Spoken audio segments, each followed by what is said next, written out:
I hereby declare this to be an unlawful assembly.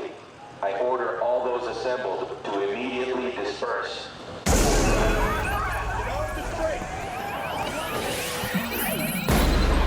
What is the problem? I think I'd like to be arrested. What is the problem? I think people are happy to participate. What is the problem? You're forced to participate.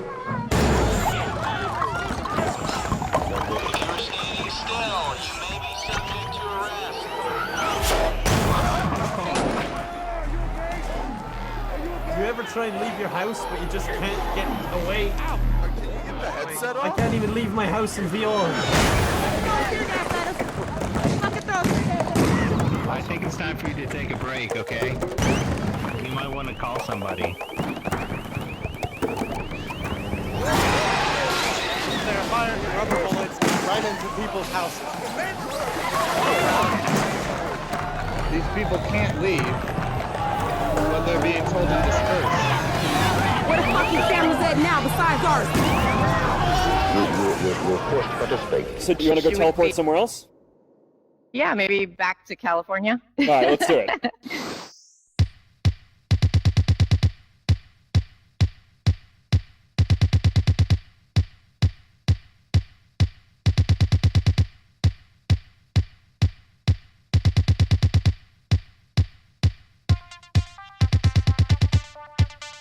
Did you know that KZSC is currently in its annual Fall Pledge Drive? It's true. 2 weeks out of the year, we come on the air to ask you for donations to keep the station you know and love alive. We've been broadcasting locally from Santa Cruz since 1967, and we don't plan on stopping anytime soon. But we can only keep that promise through the support of listeners like you. Whether it's the $5 you might normally spend on coffee or something a bit more than that, we thank you for your support now and always. We invite you to head over to kzsc.fm/give and donate in whatever capacity you can from now until November 22nd. Help us keep the lights on in our humble cabin in the woods. KZSC 88.1 FM, kzsc.org.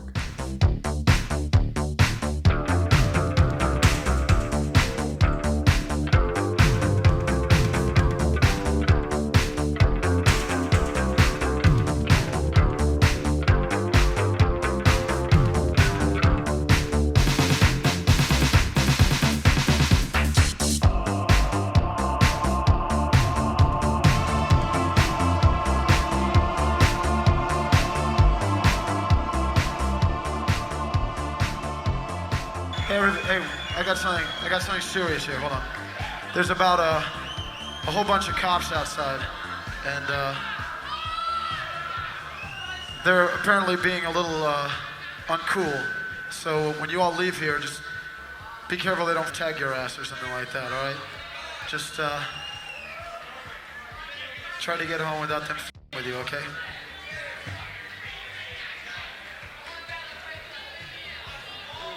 What about them? Well, they're your policemen, sir. You should probably go down and petition them. That's something we got to remember about policemen. Quite honestly, we employ them, you know. I don't employ your police, but I employ my police back home. When they push you around, they treat you like it's kind of like your employee kicking your ass, so tell them to f*** off. But say it nicely, because they have guns. Anyway, do remember to be careful. There's greater fights to fight. The following program was pre-recorded. You know, Guy wants to play a little something on the piano.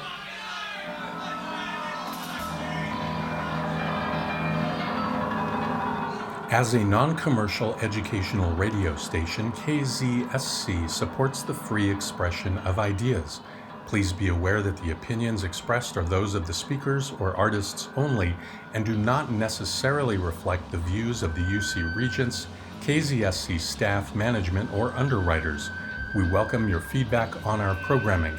Please direct your comments to the Program Review Committee at 831-459-4726 or by email at prc@kzsc.org. Oh my. Girls, girls, girls, are you in touch with your feminine side? Tune into Girls Gone Mild on KZSC Santa Cruz on Mondays from 4 to 6 p.m. DJ Honeybucket understands that the modern definition of girl is gender neutral. Everyone is welcome. Join DJ Honeybucket on 88.1 for your weekly dose of femme rock and roll.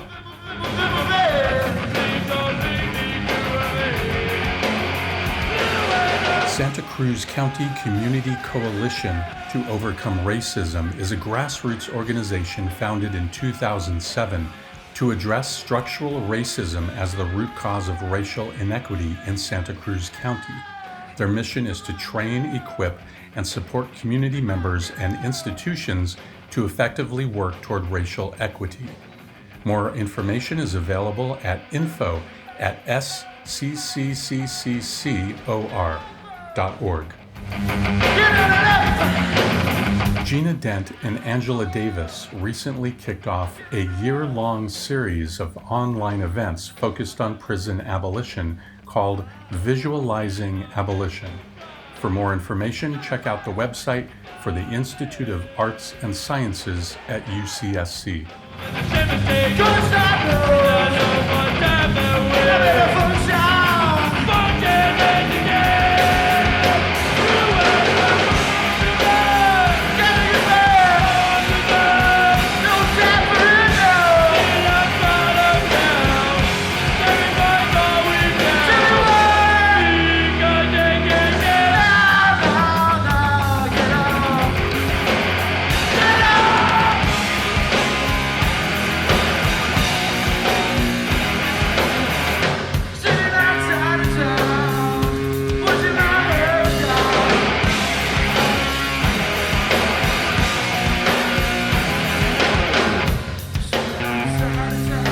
What's up? This is Oliver Tree. You're listening to 88.1 KZSC, the #1 station in the nation. Santa Cruz finest.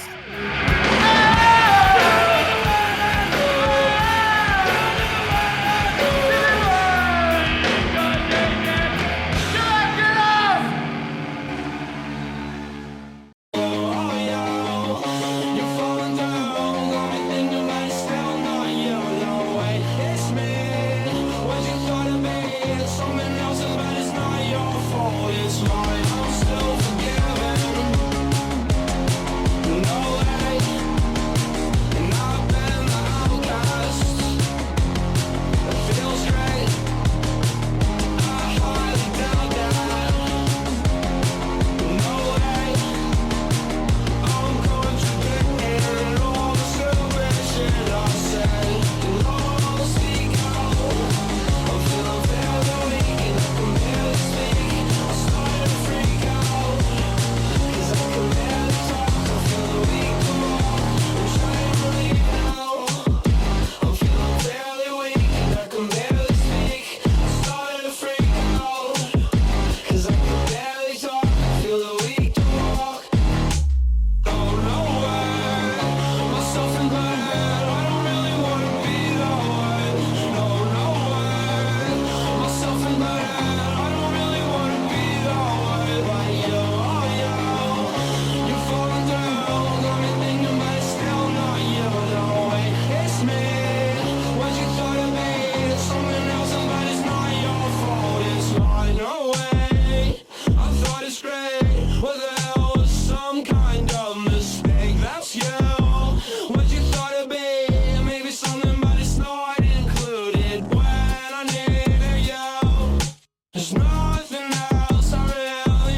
This is KZSC 88.1 FM, kzsc.org.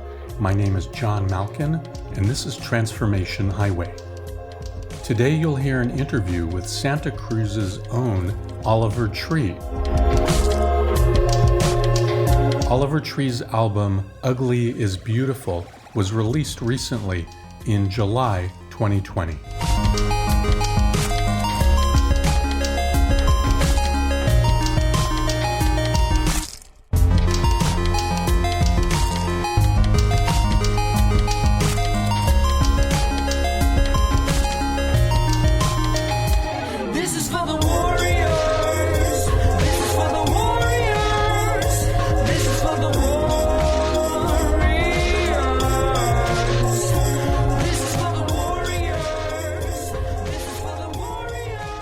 Well, hey, start off by telling me about this album. This is your first full-length album, Ugly is Beautiful. And, you know, with the pandemic happening, I saw that you released the song Let Me Down, and you were saying you were quitting the music business.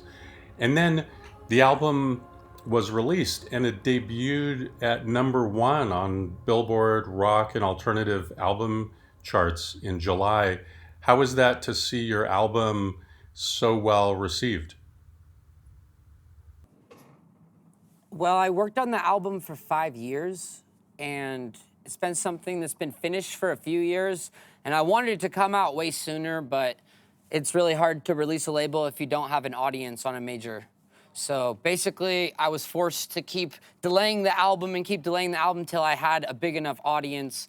And that's pretty hard for an artist. When you made that music 5 years ago, you really don't care about it anymore. You've moved on so far beyond it. So for me, it's more of just a stepping stone. I'm glad it finally came out and got to see the light of day. It was kind of a bittersweet way. It all came out, was pretty poorly rolled out, and the timing of it all was completely horrible. But, you know, in the time of darkness, people do need something positive to uplift them. So I feel grateful that it could offer that for some people. Yeah, I'm so happy for you too. And so it sounds like probably you have other recordings ready to go, and maybe you're working on new recordings on top of those now. At this point, I'm done with music. I am basically on a major label that has access to some of my older music, so there is a world where some of that stuff will get released. But I made, 1,000 songs to make that first album, and truth be told, I don't really feel the need to make any more right now. So I'm grateful that I got to make it all. I think some of it will still be packaged by the label and released at some point. But at this time, I put out Ugly is Beautiful, and that will be my first and final album as Oliver Tree. Wow, and you don't think you're going to make other music? You're going to move on to filmmaking or other things? There's a lot of things I really dream of doing, from graphic novels to animated TV shows to feature-length films. There's a lot I want to sink my teeth into, and I finally have some time to do that. And so I'm focusing in on other endeavors. And yeah, of course, I'll probably always still make music for fun, but I don't know if I'll make anything actually to be released for the public consumption. That sounds great, to make graphic novels and feature-length films. Do you have any ideas about what kind of themes or stories you want to be telling? I'm working on 2 different screenplays right now. That's one of the parts of the pandemic that's been the best, is it's given me time to write and do these things I never would have had time to do before. So I'm writing 2 different ones. One of them is more of a coming to age of an oddball character who lives on the fringe of society. I don't really want to say too much more than that. And the other one I'm doing is more of a thriller type, exploring, loneliness and death, and, completely separated away from the world of Oliver Tree and everything I've been doing with this project. It sounds great. And I hope you get to do those. You will get to do those things. That sounds great.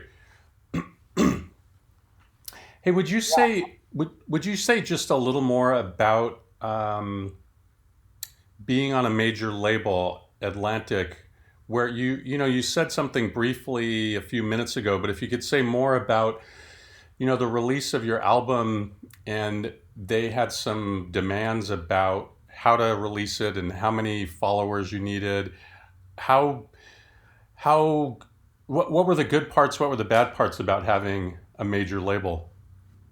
Well, first of all, a major label is the only solution for an artist like myself, because to get the funds to make the visuals and the vision, I would need multi-million-dollar investors. So, I come into it with the awareness that with that comes the lack of ownership. Obviously, I have some ownership, but you have to give away a lot to be able to get that kind of support and financial backing. So with that comes the reality of what is ownership? Like, what does it mean to own something? Does it really matter about owning something that you can't afford to make? If you're not going to make it anyways, who cares about having full ownership over something? Because that idea is a pipe dream at that point. So, with that comes the knowledge of, you're working in a space where it is, about being able to create a product and be able to market a product and sell a product. And the hard part about it is you spend about 90% of your time marketing, and, everything I do is still an art piece. And even when I market things, I'm still able to make an art piece out of it. But who wants to spend, I spent 4 years of my life talking about an album that I made many years ago. And is that what I want to do with my existence on this planet? No, definitely not. But, that was what the price of what it was to make that record, and to get that financial backing meant I had to go full promo mode. So, when it means to be an artist nowadays isn't really about, what is it, the art you make? It's really about, how you promote the art, how you get people to even find the art, because it's almost impossible to get anyone to care, especially at a time like this. Yeah, that's what all musicians have been telling me for 10 years, that there's more music around than ever, but it's harder and harder to find it and to get paid for it. Yeah. Yeah, it's the kind of thing where you're not going to go into the arts to try to get rich. There's a lot of better ways to make money. So if you're thinking you're going to get a bunch of money, yeah, there's a 1% in the art world where you're going to get that. But the other 99% of it is literally like a passion project and a dream to be able to do that for your work. So it comes with that cost. I remember when you went to CalArts and then you moved to Hollywood, and I saw you do some parties in Santa Cruz, and more recently you played at the Rio Theater in Santa Cruz.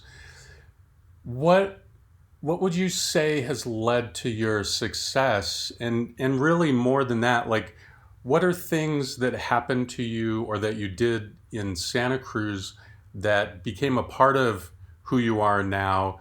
And what things did you leave behind that weren't helpful? Well, Santa Cruz was my main boot camp. I spent the bulk of my existence there training and learning how to make art and locking myself away, recording endless albums that would never see the light of day. And at that place, I was able to learn true creativity, authenticity. People, are very understanding in a place like Santa Cruz, so they welcome you to let the freak flag fly. So I think I brought some of that Santa Cruz goon with me from that first album. You see a lot of that California goon style that's been very influenced by the West Coast and growing up in a place like Santa Cruz. But I think what I really left in Santa Cruz was the nest and spread my wings to fly. And that's what I think is the one thing in Santa Cruz where a lot of people end up leaving and flying away, but a lot of people are content because it's such a great place. Who would want to leave? It's perfect, but there's a whole big-ass world out there, and to get stuck in one place and not be able to spread your wings, like, I'll always be a Santa Cruzian. I'll always be home to Santa Cruz. That's my hometown. That's where I was born. But there is a world to go out there and see and to go explore and to conquer. And so that was the main thing I left in Santa Cruz was, my safety, so I could go out there and spread the wings and do my thing. Because the truth is, there isn't the funding in Santa Cruz. Everybody there's an artist. Everybody there's incredibly talented and gifted, and everyone's a painter and a musician. But, how are you going to do that for your job? How are you going to get the funds? And I tried it in the Bay Area for a couple years, and there was no funds in the Bay Area for me. Yeah, in the tech world, you could do whatever you want, but I'm not in that world. And the truth is, there wasn't the funding even in the Bay Area when I went to San Francisco for a few years. And so you got to go where there is the financing and the support to be able to make the dreams come alive. And that doesn't mean you still can't technically live in Santa Cruz or do things through Santa Cruz, but, there is a really big world out there, and there's a lot to explore. I'm so glad you did spread your wings. The show at the Rio, that feels like that was a couple years ago in Santa Cruz. There were people, there were fans of yours there wearing haircuts that look like you and wearing jogging suits that look like you. What is that like to perform? And it sounds like you're giving up live performing and heading into other artistic realms. But what's that like being on stage and performing and then having fans show up who are looking like you? That's where you get to see the real cultural impact, and you get to see how these things translate from the internet and the online matrix into the real world. And so that is a really big turning point for any artist, when you can see the culture come to life and you can see what you've actually curated and actually see it exist right before your eyes. But with that comes, a lot of prices, and I would say I will probably miss touring in a lot of ways with all the amazing adventuring I got to do, but I won't miss me not being able to, be healthy because I'm not sleeping and I'm traveling and working very odd hours and riding on ferries and boats after I play a show after 3 hours and can't sleep a real night and have to go play the next night. And it takes a toll on you. And I did that for 3.5 years, 4 years almost of full touring, no stopping, no resting. I lived out of a suitcase for that entire time. And I won't miss that. That's something that is the side of it that takes a toll, and no one really calculates that, what toll that takes on a person. And you can't really do the true evolution of oneself if you're just traveling to the next thing and showing people. And the truth is, that's how you got people to hear the music. And the fact that I put out an album and can't do that right now is a really weird situation, because you can't share the music with the world. But in the same breath, it's like that music has to come out at some point, and I'd rather have it come out than not at all. Yeah, it's so strange. Here we are in September. Wow, and it's September 11th today, by the way, which, 19 years ago, that felt like, wow, this is the weirdest thing that's ever going to happen during my life. And now, pandemic, fires are kind of weirder. So, here we are in September, and in March, 6 months ago, we thought, well, I guess we all have to stay indoors for a couple of months, and it's going on. And live performing, dance, music, theater, it's all just stopped. That's crazy, isn't it? Yeah, it's something that no one ever really thought they would see in their lifetime, but here we are. I remember you as a kid on your bike or motorcycle with your dad and your brother and doing crazy flips on your bike and going inside of tubes, and all of that is really present in your music videos. Tell me a little bit about that athleticness and the scooter and the huge scooter. And I want to know, was that actually you doing your stunts, like the jet ski flips in the video for Cash Machine? Well, I'll start out by saying, yes, that was me. I do all my own stunts. But I grew up in an adrenaline junkie family, so I've done every action sport known to man. I've done it all. I've experienced it all. I love action sports. It's something that's near and dear to my heart. And so when I went into packaging my art and selling not just my art, but me as a person, comes down to bringing in everything you have to offer and putting it into one package, neatly putting a bow on that and presenting it to the world. So for me, it's about offering everything I have to offer. So why not bring that part of me that's been a huge part of my life? In high school, I competed professionally in the scooter freestyle circuit.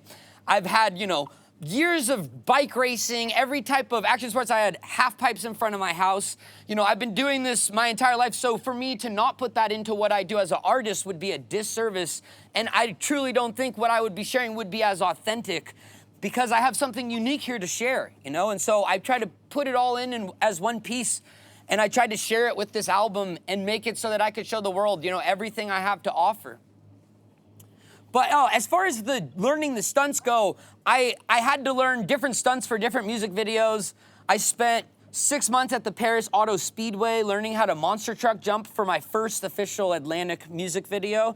And so I learned how to jump these monster trucks, drive over vans, other vehicles. The jet ski stunt you're referring to was something that took me a few months to learn how to rotate on a jet ski. I did backflips and 360s. I have always done flips and rotations on bikes and scooters, but this was a whole different game because you're actually learning how to rotate off of a wake of water. And that's very different than going off of a cement or concrete lip. So, some kind of wooden ramp is a very different trajectory than going off the lip of a wake. So I had to learn how to rotate in a new way, and it gave me a whole different appreciation for the sport of jet skiing. But, every time I take on one of these new challenges, I'm like, hell yeah, I got this video. This is a chance for me to learn how to water jetpack. Yeah, that was crazy.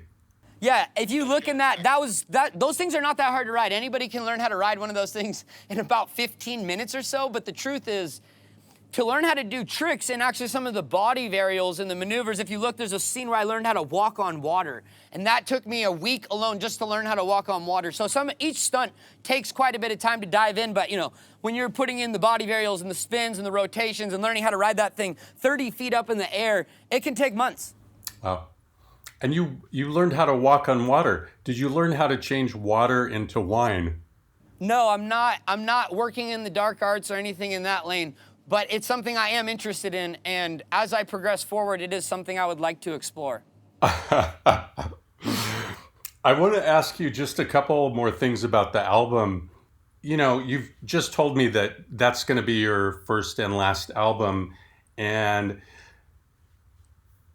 I heard that part of the reason you didn't want to release the album when Atlantic wanted to release it, I know the pandemic was happening, but also George Floyd had just been killed by police in Minneapolis, and out of respect for the protests following that murder, you thought you would wait on releasing.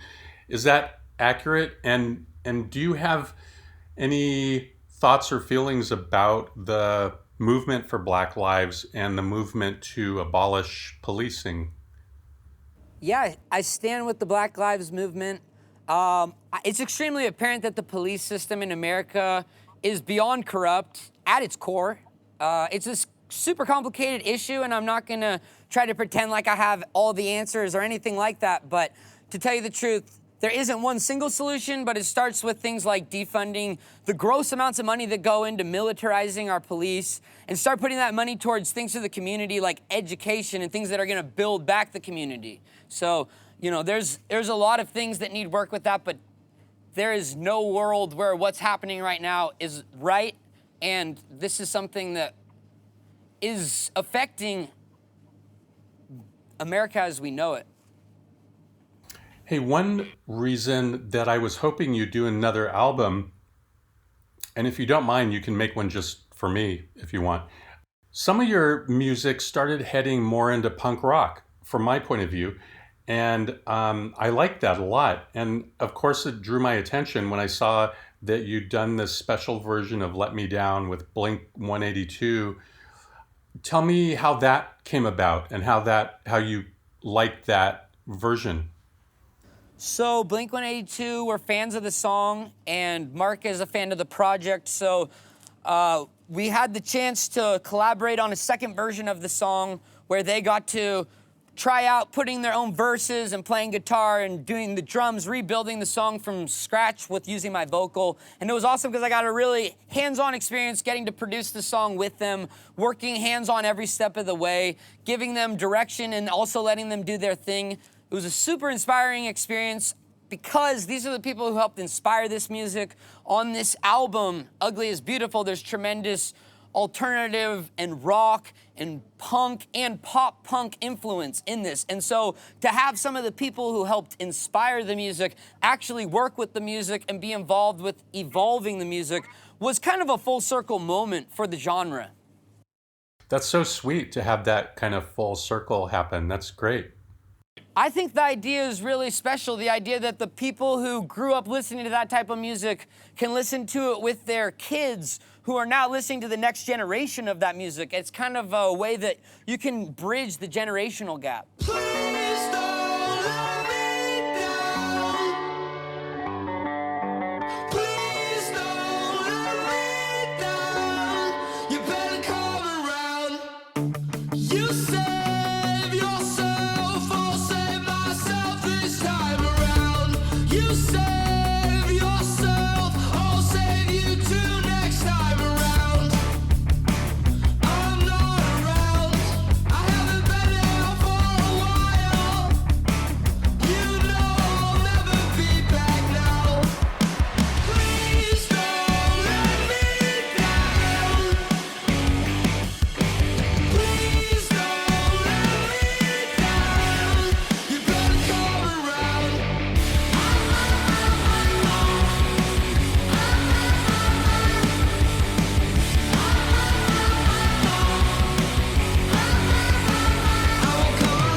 This is KZSC 88.1 FM, kzsc.org. You're listening to an interview with Oliver Tree. What does ugly is beautiful mean to you? What are you putting out there with that and with your performance and your videos? What is ugly is beautiful? On a surface layer, ugly is beautiful is about learning to love and accept yourself. On a physical level, being able to look in the mirror and be able to say, I love you and I love this person who I am.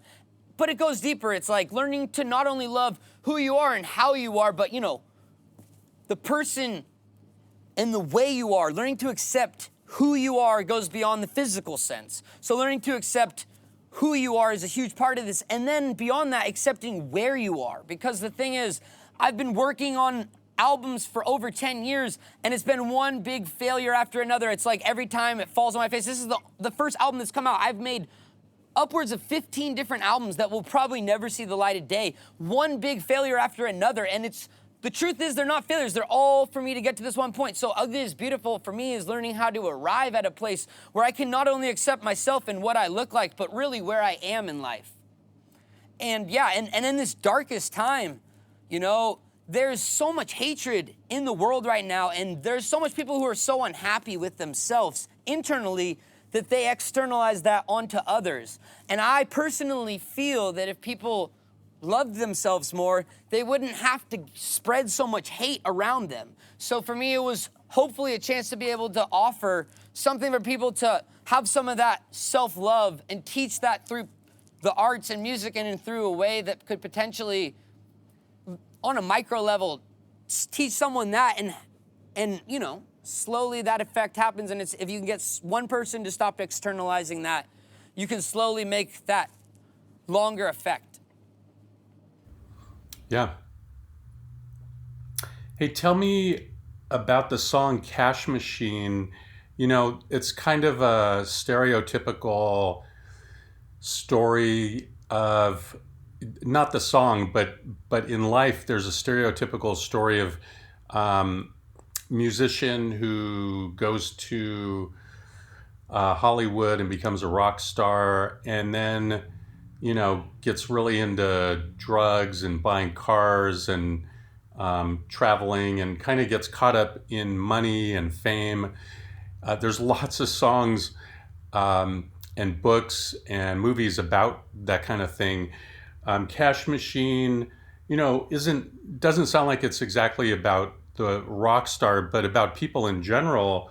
When is it enough? How bad do you need that stuff?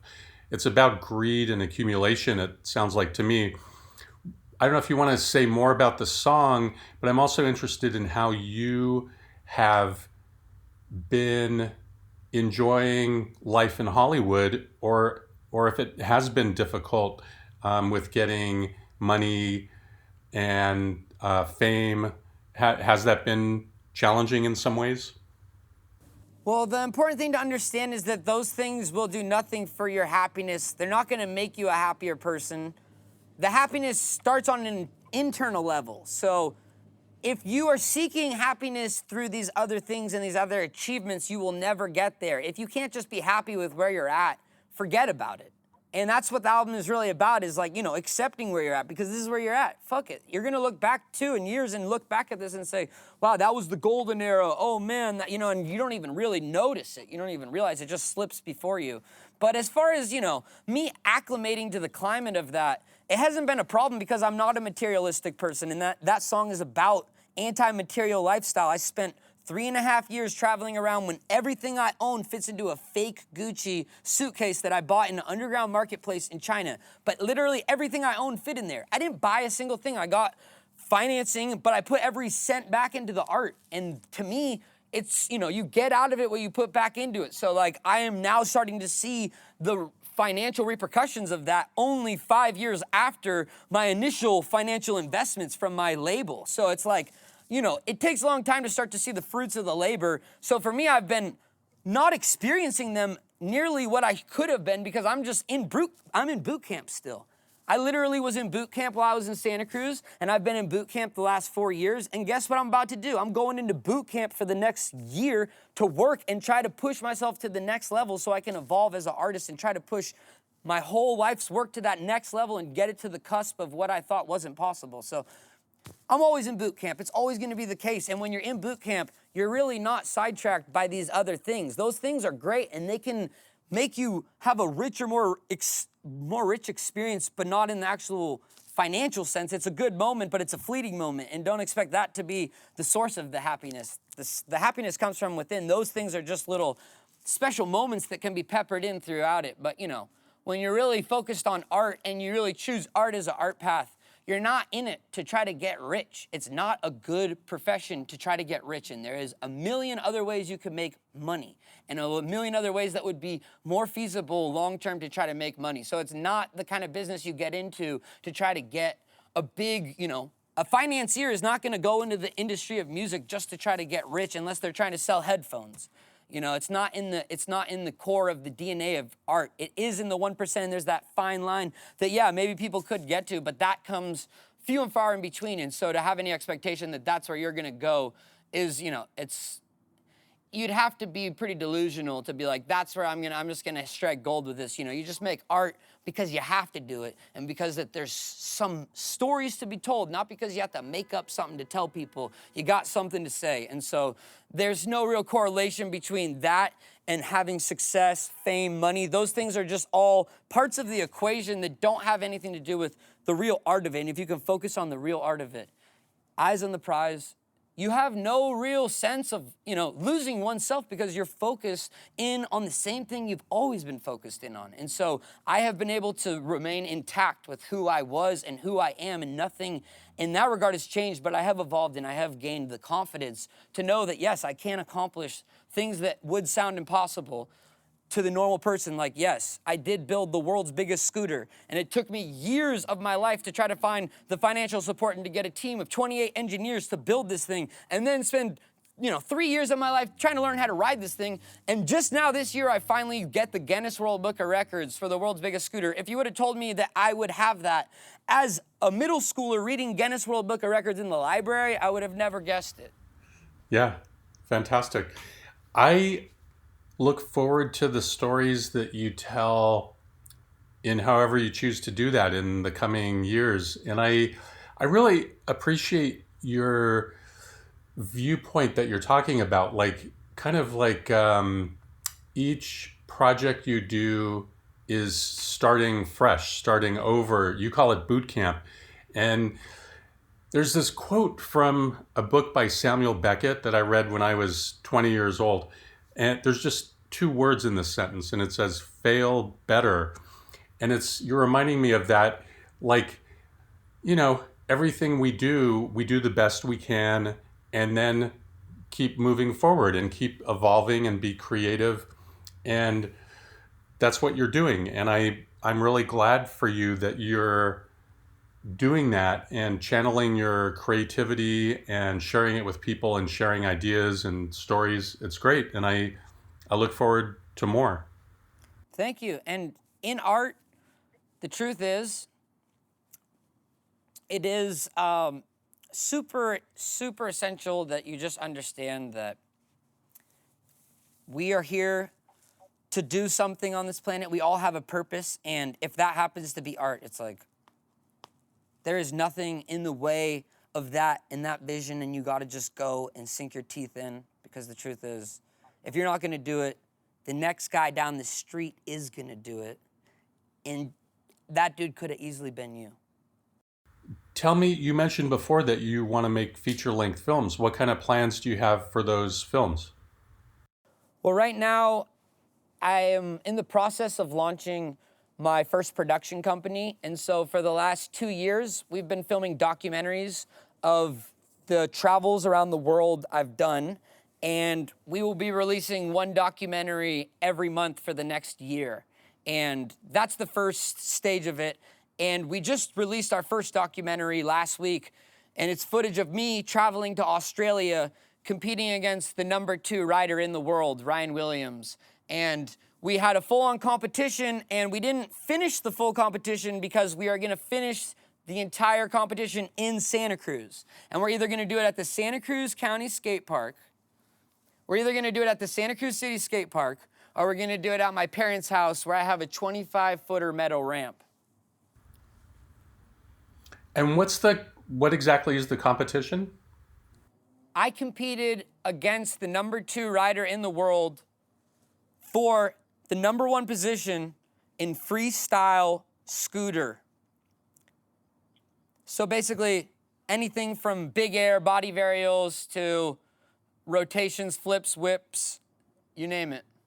And so you're going to film it in Santa Cruz. Is that going to be something that people can go to and see, or they'll have to wait for the documentary to be released? We'll have to wait and see, man. Time will tell.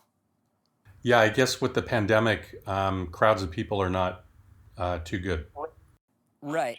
It depends on, how long it's going to take for him to come out here and face me like a man at the Santa Cruz City Skate Park. There is a documentary out on YouTube. It's called Scooter World Championship, Oliver Tree versus Ryan Williams. And you can see me going out to Australia to do the first portion of the competition. So do you figure you're going to get a different haircut because you're not the musician performer guy anymore, or are you going to keep the bowl cut? That's for me to know and for you to find out. And I had this other question about your music production, and I guess it could apply to any creativity you're doing. Like, I just remember you being really detail oriented with recording and sampling sounds. You would record like some scissors cutting, then you would turn the sound upside down, compress it, then add something, then chop it into 3 parts, turn it around, and there you'd have the snare sound for a song you're working on.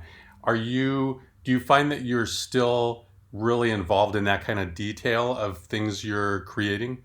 I still produce everything I work on for the Oliver Tree project, but I do have more help with other producers and mainly just my friends helping me because I'd rather hang out with them than sit alone in a room for 3 years of my life. So I've maintained it, and I even have my local Santa Cruz best friend, Casey Matson, who went to elementary school with me, and he's in my band as well. So, we're out here holding it down for Santa Cruz. And, as far as the music goes, yeah, it's changed. As I moved over to a major label, I stopped recording breaking eggs for my snares, and I stopped using toasters for my kick drums. But, as I, moved away from that first album, and as I was still kind of experimenting with music, it was definitely much more getting back to that roots of the experimental side and trying to get away from just, the conventional rock songs or pop songs that you've heard using all the same sounds you use. I'd like to bring that sounds back, in a distant future. Maybe there's a world where I will technically explore sonics again, but at this time, I have no desire to do so. Shiny like a limousine, you're spending like a cash machine. Smile, show your golden teeth, that's how you cover up your cavities. You're glowing like a diamond ring. I saw you bought some other things. You're spending like a cash machine to cover up your insecurities. Go from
think we got something big here, Bobby. Hold on, man. Hold on. Got it.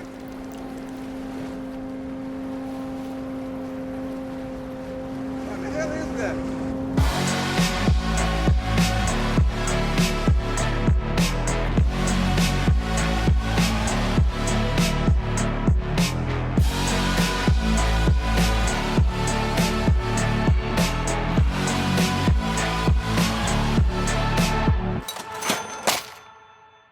This guy I grew up with, total chump.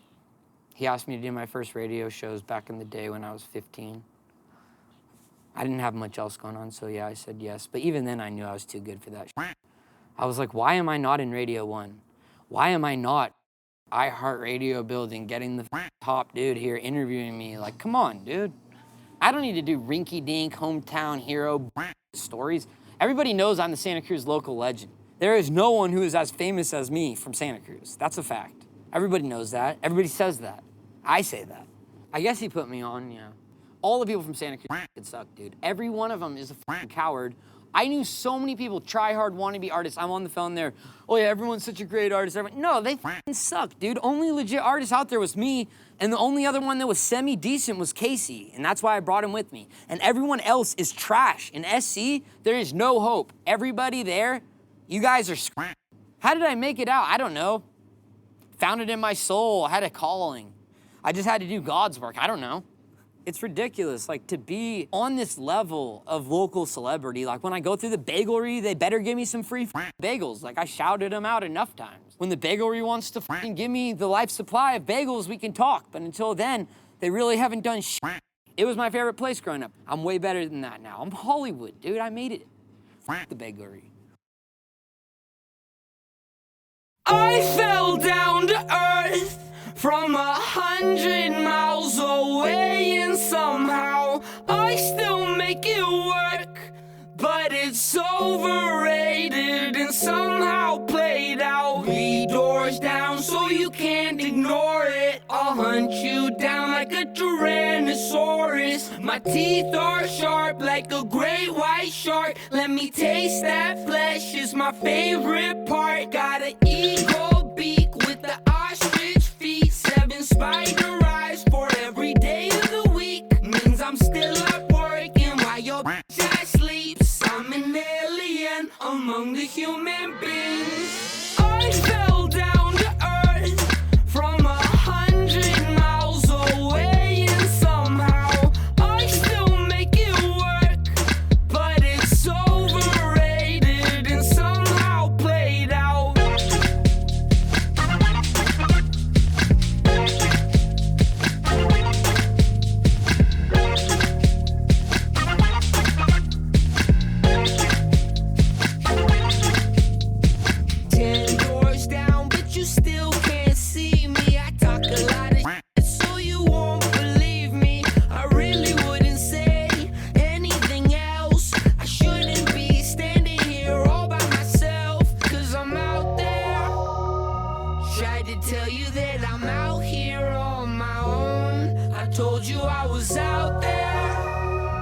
Tried to tell you that I'm out here on my own. I fell down to earth from 100 miles away, and somehow I still make it work. But it's overrated and somehow played out.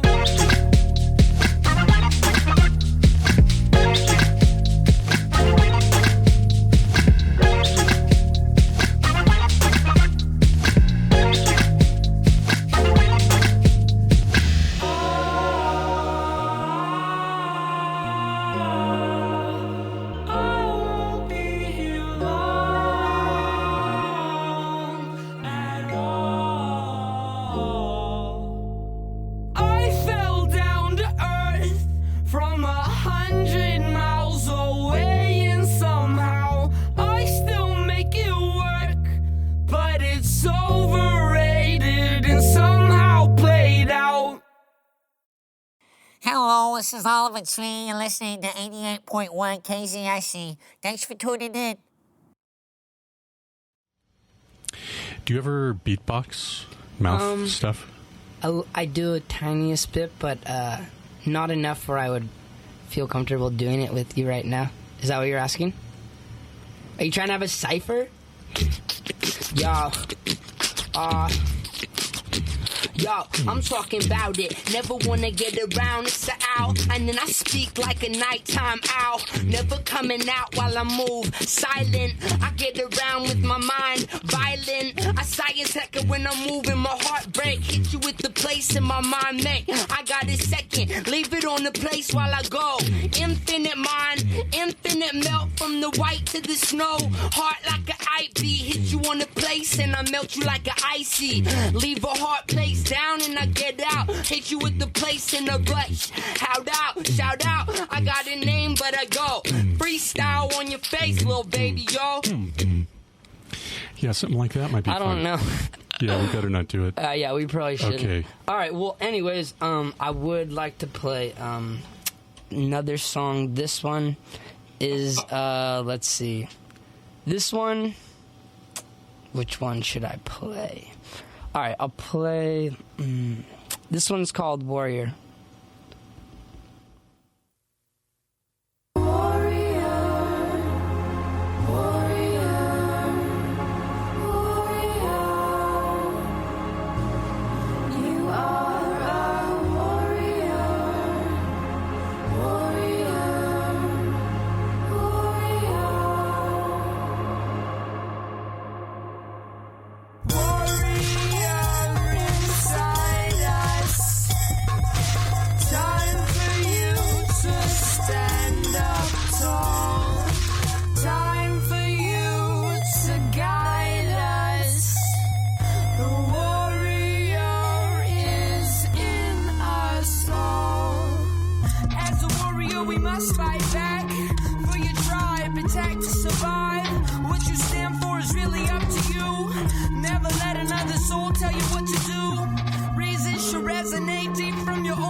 Hi, my name is Tash.